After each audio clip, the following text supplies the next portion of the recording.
Les amis, des choses se passent. Le Barça avance, le Barça a gagné hier soir. J'espère que tout le monde s'est remis de la prestation et du match fou qui s'est déroulé à Villarreal. À l'heure où je parle, on a eu il y a quelques minutes l'officialisation, presque en tout cas le here we go de Monsieur Fabrizio Romano concernant Monsieur João Cancelo, à ne pas confondre avec Félix. Et ça me fait plaisir, on en parlera évidemment demain dans une belle vidéo que j'essaie de terminer ce soir pour présenter l'arrivée d'un joueur qui va, je pense, bouleverser le collectif du Barça. En tout cas, il a intérêt à le faire, hein, Monsieur Xavi, attention. On en parlera bien évidemment en vidéo détaillée. Je voulais quand même revenir sur le match d'hier qui avait quand même une importance. C'était un beau match avec 7 buts, des occasions, des rebondissements, une remontada de Villarreal, un renversement du Barça. Beaucoup de belles choses, beaucoup de mauvaises choses aussi, pour évidemment faire une vidéo comme d'habitude maintenant, avec 3, 4, 5, 6, 7, 8 enseignements du match qu'on a pu assister à froid. Parce qu'on peut dire ce qu'on veut, hein, mais le Barça a toujours des choses à retenir des matchs. Et après, le but, c'est de faire des conclusions, mais pas des conclusions parce que les matchs ne se ressemblent pas forcément. Si je fais une conclusion aujourd'hui, bah, le match d'après pourra me contredire. Donc, il faut toujours être un petit peu mesuré dans la nuance et dans les conclusions qu'on va faire. Mais il y a quand même des choses qui crèvent les yeux. Clairement, là, on est le 28 août et la première chose que j'ai envie de tirer d'un match comme hier et du début de saison, c'est que le Barça n'est pas encore prêt pour la Ligue des Champions. J'en ai parlé hier soir, mais là, le match d'hier me dit qu'on n'est pas encore prêt pour les grands matchs. Alors, on pourra l'être, évidemment, au fil de la saison, plus on va avancer. Il y a un mercato qui est terminé, pas encore terminé évidemment, avec Cancelo qui va arriver. En plus de ça, on a eu une rumeur, une déclaration de la part de, je crois, de Laporta ou de Deco. Je crois que c'est Laporta qui a dit que le Barça va non seulement faire partir des joueurs, mais aussi en recruter non pas seulement un, mais peut-être deux arrivés avant la fin du mercato. Donc il y a pas mal de choses qui peuvent nous préparer tout doucement à affronter les poules. Et les poules sont censées aussi nous préparer à être prêts pour les huitièmes de finale au mois de février prochain. Une chose est sûre, hein, le Barça n'est pas encore prêt pour les grands matchs de Ligue des Champions. Ça, on le sait, malgré la belle équipe qu'on continue à construire. Ça s'est vu hier. Hein. Pendant un match, tu vois que le Barça a encore des grosses failles qu'on a trop vues depuis 5, 6, 8 ans depuis la dernière victoire en Ligue des Champions. L'entame de match n'a pas été bonne de la part du Barça. Et ça, l'entame, hein, c'est un problème qu'on a vu trop récurremment. Enfin, je sais pas si ça se dit ça, mais que le Barça devait mieux commencer ses rencontres, beaucoup mieux que ça. Est-ce que vous savez aussi pourquoi le Barça s'est mangé des 4-0, des remontadas, Anfield, le 8-2, etc. Pourquoi on a sombré à chaque fois? C'est parce que défensivement, l'équipe a sombré. À des moments, elle n'arrivait pas à faire le dos rond.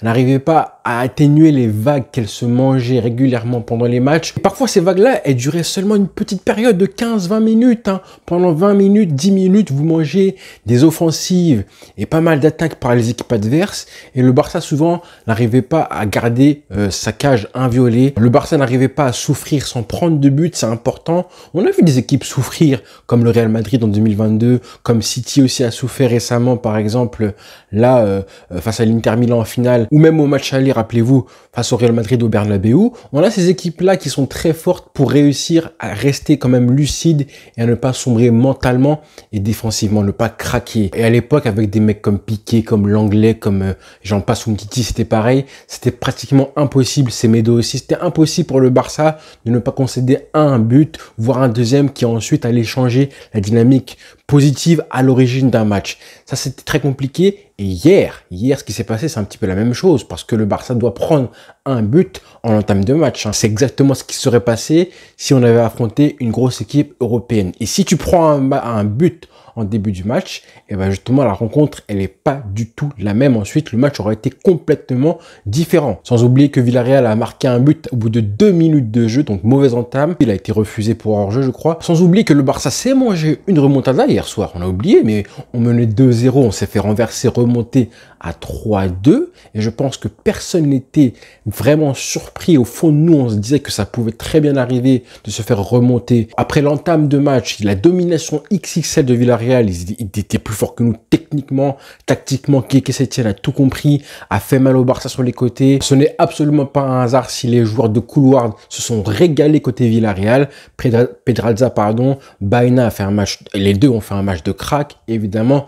Juan Foyth sur le côté droit de Villarreal. Et comme par hasard, les joueurs qui se sont plus, voilà, qu'on a plus vu, c'est les joueurs de côté. Tout ça, ce n'est pas du tout un hasard, justement. Donc, il faudra un petit peu se renforcer, prendre de l'expérience, un petit peu plus être solide défensivement en début du match et bien commencer ces rencontres et réussir à ce que le Barça n'a pas réussi à faire hier, c'est-à-dire prendre le dessus techniquement, d'accord? Parce qu'en physiquement, on sait qu'on aura du mal forcément. À la base, des mecs comme Araujo sont là justement pour corriger les erreurs défensives et ne pas sombrer. Malheureusement, il est blessé évidemment, Araujo, mais Koundé peut le faire aussi. Des mecs comme Baldé et Cancelo, même si défensivement, c'est pas des super cracks, mais rien que leur présence fait reculer un bloc adverse. Donc du coup, tu es un peu plus tranquille, l'équipe adverse part de plus loin. Pour avancer, c'est un peu plus compliqué. Donc tout ça mélangé, hein, les petits détails là qui comptent évidemment. Et quand tu joues Villarreal, ça peut encore passer, d'accord? Ça peut encore passer malgré le fait que oui, au bout de 70 minutes, ils sont morts, ils sont cuits. Donc tu t'imposes et physiquement, tu les broies. La motivation fait que voilà, tu les broies à la fin. Mais face à une équipe européenne de standing comme Arsenal, comme le Milan AC, comme l'Inter Milan, bah, niveau réalisme, ils sont plus forts que Villarreal, donc eux, ils vont mener au score face au Barça avant même que nous, on puisse leur mettre un hold-up comme on l'a mis hier soir. Ils vont aussi réussir à corser l'addition. Donc le match à 1-0 au lieu de 0-1, il change. Le deuxième but du Barça qui est un petit peu chanceux parce que Lewandowski fait pas une talonnade, il est contré, etc. Bah, ça fait 1-0, mais je pense que en défendant mieux, c'est plus compliqué pour le Barça de marquer. Donc plein de petites choses qui font que cumuler, au lieu d'un match comme ça un peu fou à 4-3, bah, l'équipe en face, un grand d'Europe, il fait 1-0, il ferme la boutique, et ben il craque pas défensivement en fin de match. Bref, plein de scénarios qui peuvent arriver. Et le foot, hein, bah, c'est ça. C'est un petit peu de choses cumulées qui font un grand tout à la fin. Donc attention les frères. Le deuxième enseignement que j'ai envie de retenir, c'est évidemment Lamine Yamal. Quel joueur. Et j'ai envie de dire, hein, je pense que ce joueur-là va être titulaire à la fin de la saison, même beaucoup plus tôt que ce qui était prévu. J'en parlais plusieurs fois en vidéo en disant que j'espérais qu'on n'allait pas le cramer. On a cramé tellement de joueurs au Barça, dont Ansu Fati par exemple, dont Pedri. Et on voit les problèmes que la Pedri a aujourd'hui physiquement. Et j'ai peur de ça. On a forcément peur. Donc je disais souvent que j'aimerais le voir titulaire, pas tout le temps. Là, pour l'instant, des matchs, on en a toutes les semaines, donc ça va encore. Mais quand on aura des matchs tous les 3 jours, j'espère vraiment que Xavi ne le fera pas jouer tous les 3 jours titulaire. Vraiment pas, vraiment pas. Et j'aurais aimé le voir ensuite rentrer au moins à chaque match, même si c'est Rafinha titulaire. Rafinha quand même, ça reste un bon joueur, même si je pense que Lamine Yamal est meilleur que lui. J'ai envie de dire que là, Lamine Yamal, pour moi, c'est le meilleur joueur, meilleur attaquant de l'histoire du Barça formé au club après Messi. J'ai fait le compte, hein, j'ai bien regardé, j'ai pensé à Pedro, qui n'a pas forcément été formé à la Masia, même s'il est venu à 17 ans, 18 ans, je crois, à Barcelone. J'ai pensé à plein de joueurs, à Deulofeu, en fait, non, Lamine Yamal, c'est largement au-dessus. Ce mec est vraiment trop fort. Et je pense qu'il va finir titulaire. Ça, c'est même sûr qu'il finira titulaire la fin de la saison, hein, je pense, pour les grands matchs qui vont compter, mais qui sera titulaire même bien avant ça. Là, j'ai envie de voir un petit peu la trajectoire qu'a eu Messi en 2005-2006. Rappelez-vous le match face à Chelsea où ça y est, la Julie commence à être pas titulaire pour les matchs qui comptent. Là, Lamine Yamal, je pense que les grands matchs, il pourrait les jouer très très vite. D'accord, Classico prochain, là, en octobre, ce serait pas une surprise s'il est titulaire. Vous voyez ce que je veux dire? Ce qui ne voudra pas dire qu'il est forcément titulaire à tous les matchs et qu'il est passé devant Rafinha. En tout cas, les grands matchs, je pense que on pourra voir ce mec-là jouer beaucoup plus que ce qu'on croit et ce qu'on aurait attendu d'un Barça qui le polit tout doucement et qui le protège au maximum parce que là, il est trop fort. Et le contexte est parfait. Le contexte où il y a justement un suspendu comme Rafinha qui n'est pas là. Donc on a un joueur qui prend la place et qui joue par la force des choses, avec un Dembélé qui est parti, et je pense et je répète vraiment que le départ de Dembélé, c'est la meilleure chose qui pouvait arriver à Lamine Yamal, vraiment. Déjà, ça lui fait un concurrent en moins tout bêtement numériquement, et ensuite, là, il est comparé à Rafinha qui lui offre la possibilité d'être remplacé, d'être sauté par Lamine Yamal. Je pense que ça va lui faire du bien d'être comparé à un mec comme Rafinha. Et quand je parle de timing et de contexte parfait, comme par hasard aujourd'hui, on a évidemment eu la nouvelle de Cancelo qui va arriver. Un côté droit, Cancelo et Lamine Yamal. Franchement, pour son éclosion, c'est la meilleure chose qui peut lui arriver, clairement. Là, hier, quand j'ai vu ce qui s'est passé avec Sergio Roberto, qui, comme je l'ai dit hier en vidéo, lui a vraiment pas facilité la tâche. Et pourtant, le petit s'est vraiment débrouillé pour faire du sale et pour réussir à s'imposer physiquement, techniquement, Sur le latéral gauche, Pedraza, qui au début du match avait le dessus, mais franchement, il faut être fort mentalement aussi. Hein. Parce que pour ceux qui sont ailiers, qui ont joué à ce poste-là, quand tu es forcément face à un vis-à-vis, au début du match, quand tu sens que ça va être compliqué toute la rencontre, après c'est dur mentalement de reprendre le dessus. C'est très compliqué. En général, tu fais un dribble, ça passe pas. Un deuxième, une passe, elle est interceptée, comme ça a été le cas pour Lamine Yamal. J'ai en tête une passe où il fait un bon appel de balle, je crois, c'est Koundé. Il veut lui mettre et Pedraza l'intercepte assez facilement. Tout ça, là, au début de match, ça aurait pu faire en sorte que, justement, il sombre mentalement et techniquement. Et pourtant, justement, on a vu la force du bonhomme, un caractère qu'il a eu. Donc, je suis vraiment confiant pour lui parce que le contexte et le timing, vraiment, c'est parfait. À part une blessure, je vois pas ce qui pourrait freiner sa progression très rapidement, une progression fulgurante. Vraiment, en plus, avec l'arrivée de Cancelo, ce serait parfait. Le mec, encore une fois, justesse technique. Même au niveau de la finition, il fait une frappe, deux frappes sur le poteau, pied gauche, pied droit. On est tous un petit peu nostalgiques du duo Alves-Messi. Je pense qu'on ne reverra plus ça au Barça avant très très longtemps. Juste la moitié de ça. Si on peut voir la moitié de ça avec Cancelo et Lamine Yamal, ce serait déjà très bien parce que franchement, Lamine Yamal, honnêtement, son match d'hier me fait croire et me dit que s'adapter, être complémentaire avec Cancelo, ce sera pas forcément très compliqué pour lui parce que il est déjà intelligent. Le nombre de fois où je l'ai vu lancer Roberto, essayer de le lancer hier soir, malgré les centres complètement ratés ensuite de Roberto, jouer avec ses coéquipiers, prendre le bon appel de balle, prendre la bonne décision, d'accord? Au moment où il fallait aller dans l'axe et frapper comme il l'a fait sur le troisième but, il l'a fait aussi. Et à aucun moment, j'ai senti qu'il ralentissait le jeu. Au contraire, il arrivait à accélérer comme ça à chaque fois. Et le jeu s'accélérait dans ses pieds. Tout le monde était surpris, il créait un décalage. C'était vraiment hyper intéressant. Merci à lui. Donc vraiment, hein, j'en parlerai demain évidemment en détail de l'association entre Cancelo et Lamine Yamal qu'on pourrait avoir. Ce serait vraiment génial. Même si Cancelo va apporter beaucoup plus que ça sur le côté droit. Hein, et même en globalité, parce que c'est pas seulement un latéral droit. Le troisième enseignement, j'ai envie de parler de Ferran Torres parce que je n'en ai pas assez parlé hier. Je trouve qu'il mérite 2-3 minutes pour parler de lui. Franchement, j'ai très aimé le caractère, son entrée, ce qu'il a apporté hier en rentrant sur le terrain. Et j'ai envie de dire comme conclusion que je pense que là, il est le premier joueur pour l'instant que Xavi doit faire rentrer. La première option, le super sub, le super sub de Xavi pour débloquer les matchs, je pense que ça doit être Ferran Torres, qu'il mérite au moins ça.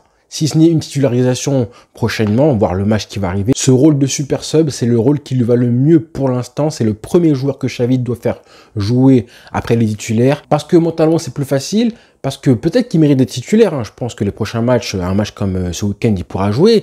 Mais si jamais il n'est pas bon, parce que c'est ça le Barça, le problème, c'est que maintenant, les joueurs au Barça, à chaque fois qu'il y en a un qui joue bien quand il est remplaçant, on le fait jouer. Comme Ansu Fati, c'est pareil. On le fait jouer parce qu'on dit qu'il mérite de jouer et d'être titulaire. Et ensuite, quand il est titulaire, il est beaucoup moins bon. Ce qui n'est pas un hasard parce que être remplaçant, c'est un peu plus facile. Mentalement, tu peux un petit peu analyser la rencontre.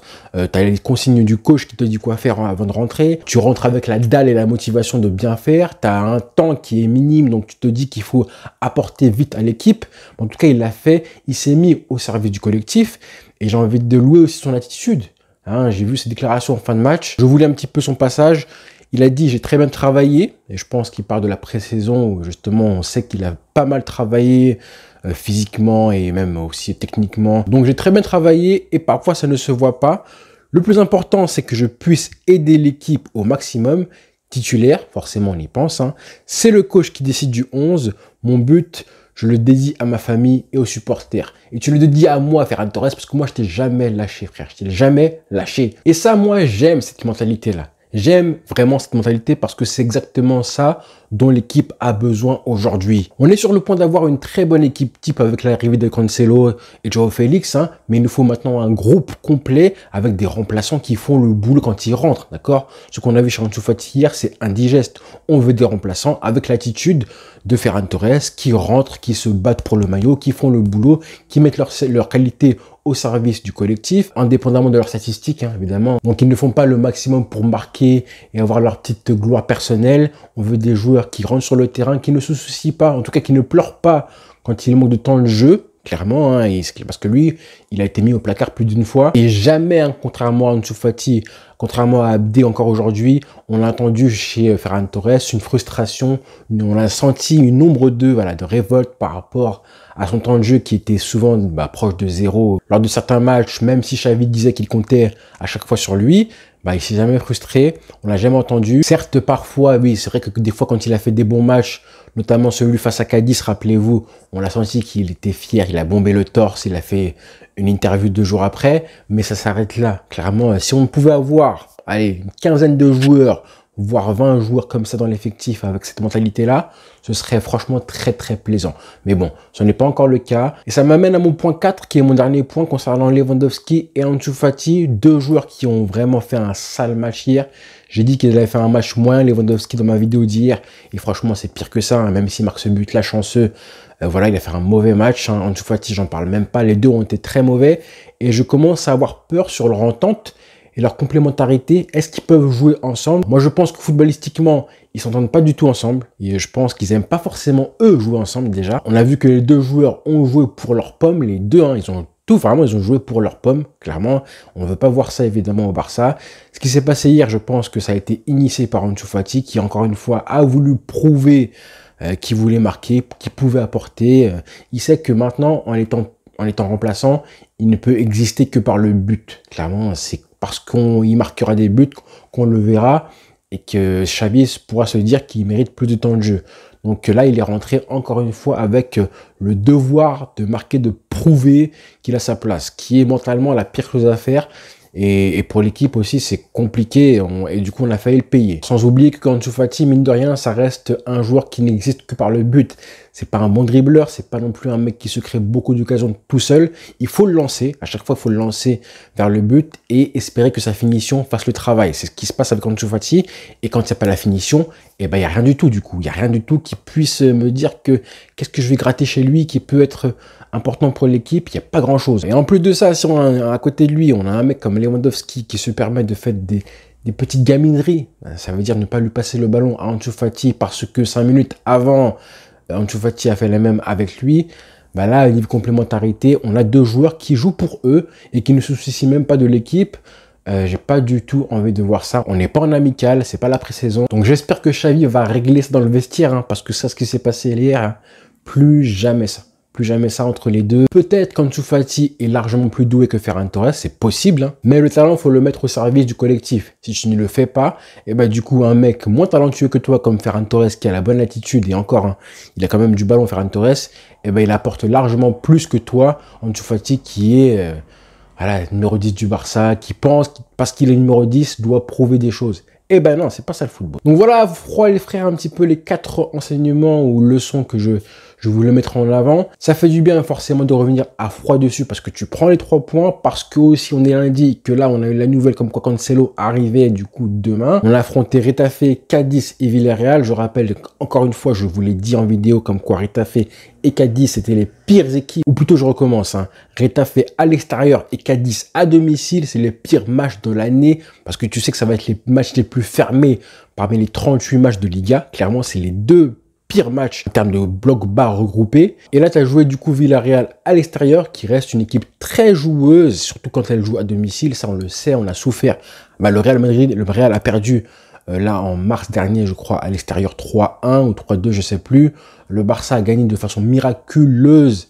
Il y a du coup 2 ans de ça, rappelez-vous, un but de Depay à la dernière minute. Et comme je disais hier, on est à 2 doigts de passer soit dans une période de crise, si on prend pas les points, à une période de confiance, de bonne période si on prend les points et que tout s'emboîte progressivement bien. Il y a encore beaucoup de travail pour que tout s'emboîte, mais on n'est pas si loin de passer vraiment une période intéressante côté Barça. Donc faut y croire, faut travailler et espérer que vraiment on ait le moins de blessés possible. Ça, c'est toujours un détail qui est non négligeable, évidemment. Donc voilà les frères, bonne journée à tous et rendez-vous demain pour parler de Cancelo. Là, ça va pulser, d'accord? Allez frères, bonne journée à tous.